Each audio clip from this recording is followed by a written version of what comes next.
Halo Akang Tete Anom Daluke, kembali lagi di channel Anom Daluke, The Wonder Fun Life of Hoteliers. Dan seperti biasa, edisi kita kali ini adalah kelanjutan dari edisi kita sebelumnya mengenai hotel undercover. Ya, oke. Jadi ada beberapa mungkin cerita yang kita nggak tahu ya, background di belakangnya. Kita tahunya Iya, udah terjadi aja gitu kan, iya, betul. udah terjadi tapi kita pengen tahu nih supaya ini jadi juga pelajaran ya buat kita ke depan, mungkin kita bisa lebih baik lagi dan ambil itu hikmahnya ya. Oke, kita langsung, tidak usah diperanakan lagi nih, Kang Haji Inan ya, atau Irman Sahmadewa, Oke, silakan. ini ceritanya nih seru juga. Kita kan di hotel ini, Hmm, terutama yang teman-teman di F&B service, ya, ya, di F&B service itu ada jenis-jenis restoran yang diperlukan pramusajinya itu yang profesional. Nih, hmm, jadi ini salah satu di kejadian di sebuah dining room. Ini French restaurant di mana menunya kan banyak yang di flambe ya, yang oke, dipersiapkan prepare di depan tamu. ya. Nah, ini satu saat nih kejadian nih. Ini seru nih ya, tapi ya, Pokoknya ya, namanya di ya, ya ini kejadian. Jadi suatu saat nih lagi makan siang, makan siang, lunch time. Ini kami kedatangan seorang menteri, Oke. seorang menteri keuangan. Ya, ternyata dia bawa tamu. Tamunya itu direktur Bank Dunia, Oke. direktur Bank Dunia. Jadi orang-orang penting nih. Nah, kebetulan nih si waiter dia sebetulnya profesional ya, si waiter karena di dining room tersebut udah dites dulu Mhm. para pramusajinya dia harus um, skillnya harus seperti ini harus seperti ini. Nah, kemudian dari sekian orderan daripada si Pak Menteri ini, salah satunya adalah uh, paper stick. Nah, Oke. di restoran tersebut, paper stick itu di-prepare di depan tamu, Hmm. di depan tamu. Nah, jadi ini si Pramusaji memprepare tuh pada saat ini berdua lagi ngobrol si menteri sama si apa namanya Tamunya. tamunya nih direktur Mhm. bank lagi ngobrol dia. Nah, kemudian kan ini pelayanan tetap berjalan. Nah, udah masuk ke main course, berarti kan si Pramusaji kan sudah menyiapkan paper sticknya tadi. Ya, Nah, paper stick itu kan datang dari dapur tuh mentah, betul. ya si tenderloinnya tuh mentah gitu loh. Jadi kita matangkan, kita masak di depan tamu. Nah, jadi asiklah nih si waiter sedang di atas flambe trolinya memasak stick tersebut. Tiba-tiba entah kenapa sticknya tuh jatuh ke karpet, ke lantai. Waduh. Waduh, nah kalau kita kembaliin lagi, minta yang baru lagi ke dapur, wah si chef Lah. pasti ngomel. Dan Wah lama juga kita ya. lama dan kita pasti suruh ganti. Aduh gimana caranya nih, kata si waiter nih. Nah dia pura-puranya aja tidak terjadi, si stick itu jatuh, dia nggak, dia pura-pura aja biasa. Nah tiba-tiba pada saat kejadian, si ini lagi asik ngobrol nih tamunya, tangan kirinya ngambil stick bawah dengan cepat, kemudian ditaruh lagi di atas penggorengan. Oh, oke. Ya, jadi tamunya nggak tahu kalau stiker tuh jatuh ke bawah. Ya, ya, ya. Jadi jatuh ke bawah. Jadi terus aja si apa namanya Si si waiter waiter ini tadi ya, oke. itu Prepare dia aja. masak sampai selesai. Si tamu nggak tahu apa yang terjadi. Nah, Hmm. di sini salah satu kunci yang harus kita perhatikan bahwa ya memang kita harus konsen kepada apa yang sedang kita kerjakan. Hmm. Ya kita harus konsentrasi, kemudian jangan sampai ada hal-hal kecil uh, yang tidak kita sadari terjadi seperti hal yang tadi. Hmm. Untung kan tamunya Nggak nggak tahu. lihat. Kalau tamunya lihat, waduh itu akan blacklist seumur hidup itu, baik hotel maupun waiternya tadi, Oke. ya kan itu satu kejadian yang uh, uh, harus betul-betul diperhatikan oleh si Itu harus waiter. ini ya, harus orang hotel ini juga harus cepat ya. Iya. cepat bertindak ya. Dalam arti tadi positif ya. Ya, ya. Bertindaknya positif ya, Ya. cepet set itu stick diambil lagi. Masalahnya Positif. actionnya seperti apa ya, tapi memang harus action sih ya. Ya. Masalahnya nanti Tapi kan tadi si waiter juga dia tidak salah-salah 100% mengambil lagi karena kan dimasak lagi di situ. ya. Lagian Ya, juga jadi ya, yang belum 5 menit ya. 5 menit gitu. Jadi bisa saja terjadi di mana saja. Kita tidak membenarkan itu, tapi Ya. memang harus action ya, karena Ya. kalau nggak action yang tadi, Ya. malah akan jadi komplain yang besar ya. Betul. Oke, memang akhirnya mana yang lebih banyak manfaat dan mudaratnya gitu ya. Kayak kejadian yang kemarin ya, di video yang kemarin Oh, itu yang ya apa yang masalah yang komplain dari kantor pusat itu. Oke, ya, dari ya, ya. Amerika. Sebelumnya ya. Ya, cerita Oke. semalam. Kemudian satu lagi, kemarin kita ceritakan, kita harus mengerti karakter daripada tamu. Iya, betul. Siapa tamu itu ya harus tahu kita, dan kita harus saling memberitahukan kepada teman-teman ya, saling memberitahukan. Maaf ya, ini kebetulan kita memang live di hotel, jadi mungkin ada suara-suara yang Seru. problem ya. Memang kita live di hotel ya, di salah satu kawasan di Braga ya. Oke, lanjut Pak. Ini salah satu karakter juga tamu. Kita harus mengerti ini tamu yang maksudnya kelas sosialnya seperti apa. Kita harus tahu preference-nya tamu. Ya. Terutama ini kelas sosialnya seperti apa, siapa dia gitu loh. Nah, suatu saat nih kamu makan, ya salah makan steak segala macam ya, udah gitu. Terakhir nih sesuai dengan prosedur, kita kan ngasih bill, ya kan, ngasih bill gitu loh. Nah, terakhir lah kita ngasih billnya itu. Nah, kemudian ketika kita ngasih bill, ya, kemudian tamu tersebut dia berdua sama cewek, nggak tahu istrinya, nggak tahu siapa lah ya. Waktu kita ngasih bill, ya, dia itu ngangkat stick knife, ya, iniin ke saya gitu loh, ya, ke si waiternya itu, ya, ke si waiternya dia ada. Terus ada apa? Kemudian, yo nggak tahu ya saya siapa, katanya. Maaf Pak, saya nggak tahu. Terus saya balik ke belakang, saya tanya sama teman-teman, itu siapa gitu loh, tamu tersebut. Semua teman-teman tuh pada ngakak ketawa gitu loh. Lu nggak tahu itu siapa? Ternyata itu dia tuh kepala preman di situ. Ternyata dia kepala preman di situ. Ya, nah ini salah satu jadi keisengan daripada teman-teman. Dia nggak ngasih tahu siapa tamu tersebut dan kebiasaan dia seperti apa.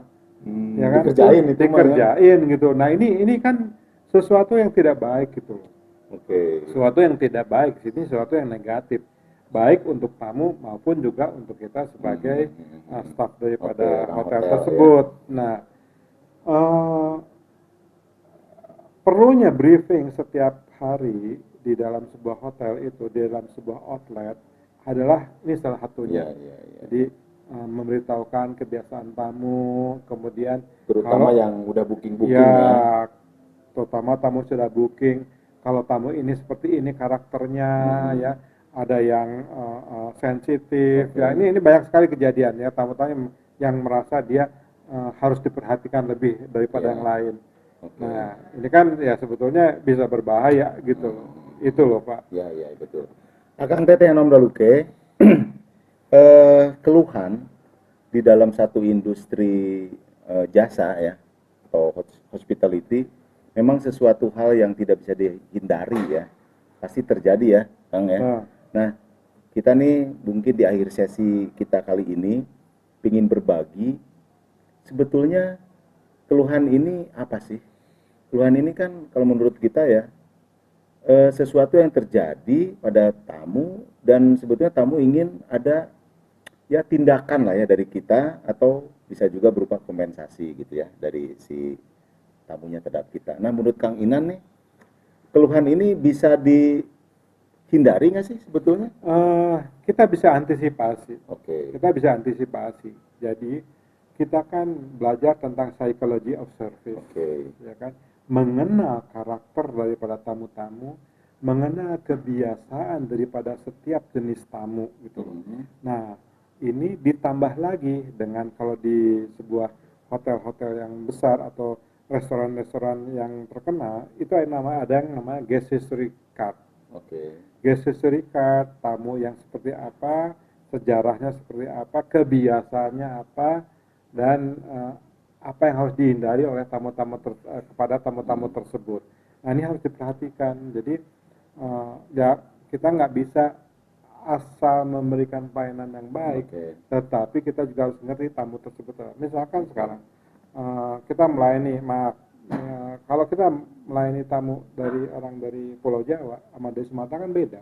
Iya, iya. Kalau kita melayani orang Jepang Beda-beda sama lagi. Chinese atau Korea beda-beda gitu Iya, loh. iya, iya. Nah, ini kita harus mengerti mereka gitu loh.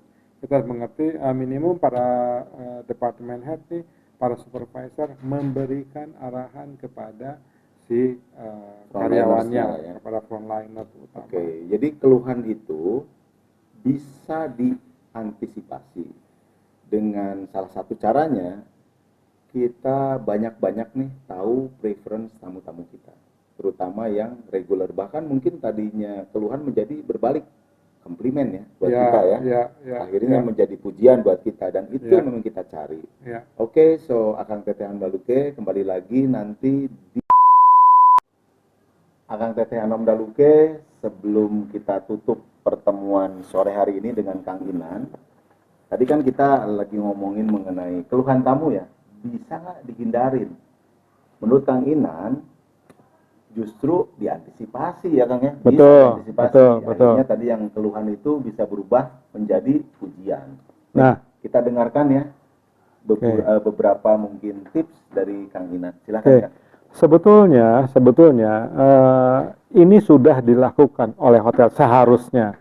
Ya, jadi setiap action yang ada di dalam hotel, di dalam setiap outlet itu kan pasti ada SOP-nya, Standard Operating Procedure. Tetapi kalau kita melihat kepada kejadian-kejadian yang terjadi di hotel, 90% yang terjadi itu tidak ada dalam SOP untuk mencari solusinya. Ya kan? Tidak ada solusinya. Nah, oleh karena itu setiap saat para manajer ini harus mengantisipasi. Jadi dengan SOP tadi, misalkan SOP itu harus bisa dirubah minimum 6 bulan sekali. Kita harus kumpulkan dari setiap karyawan yang ada, terutama yang direct contact dengan tamu, kira-kira apa saja yang pernah terjadi dengan komplain tamu. Apa saja yang komplain-komplain yang terjadi kepada tamu yang tidak bisa kita pecahkan di dalam satu kejadian yang tidak ada di dalam SOP. Karena gini, kita kan prosedurnya, kalau karyawan yang di bawah tidak bisa menyelesaikan komplain, kan naik kan ke supervisor, supervisor nggak bisa naik ke manajer, manajer nggak bisa naik ke departemen head, terus sampai ke GM. Nah, supaya kita memotong jalur itu, kita harus siapkan semua staff ya, harus saling sharing tentang kejadian-kejadian apa yang pernah terjadi, kemudian itu dicatat, dirubah dalam SOP yang sudah ada. Nah, ini bisa mengantisipasi kejadian-kejadian minimum ya.